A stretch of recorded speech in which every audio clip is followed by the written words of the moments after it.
পাবনায় 2 শিক্ষার্থী হত্যার পলাতক আসামি সোহেল গ্রেফতার।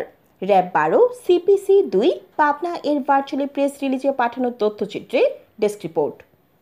র্যাপিড অ্যাকশন ব্যাটালিয়ন প্রতিষ্ঠা লগ্ন থেকে বিভিন্ন ধরনের অপরাধীদের গ্রেফতারের ক্ষেত্রে জোরালো ভূমিকা পালন করে আসছে।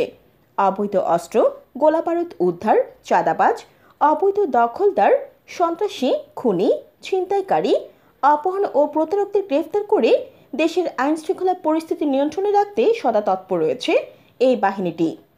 এরই ধারাবাহিকতায় আজ 18 আগস্ট রোববার ভোর 6:45 র্যাব 12 সিপিসি 2 পাবনার কোম্পানি কমান্ডার মেজর এহতেশামুল হক খানের নেতৃত্বে বাহিনীটির একটি আভিযানিক দল পাবনা জেলার পাবনা সদর থানাধীন নলদহ এলাকায় অভিযান পরিচালনা করে বৈষম্য বিরোধী ছাত্র আন্দোলনে পাবনার 2 জন শিক্ষার্থী হত্যার ভিডিও ফুটেজে শনাক্তকৃত কিলিং মিশনে সরাসরি জড়িত মামলার 7 নং পলাতক আসামি সোহেল খানকে গ্রেফতার করেছে।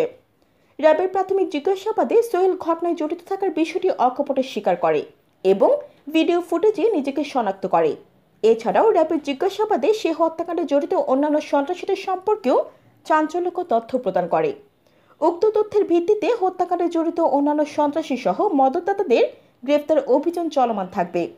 সোহেলকে পরবর্তী আইনগত ব্যবস্থার জন্য পাবনা জেলা সদর থানায় হস্তান্তর কার্যক্রম প্রক্রিয়াধীন।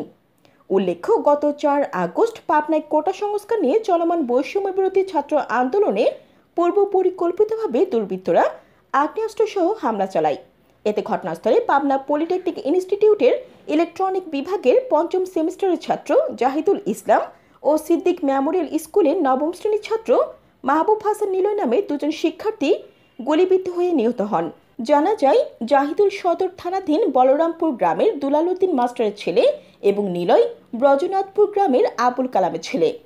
এই ঘটনায় নিহত জাহিদুল ইসলামের বাবা দুলাল উদ্দিন মাস্টার বাদী হয়ে পাবনা সদর থানায় একটি হত্যা মামলা দায়ের করেন।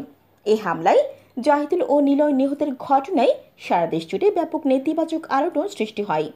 নিরস্ত্র ছাত্রদের এই যৌক্তিক আন্দোলনের প্রকাশ্য দিবালোকে ভয়ঙ্কর আগ্নেয়াস্ত্রের ব্যবহার মধ্যযুগের বর্বরতাকেও হার মানায়।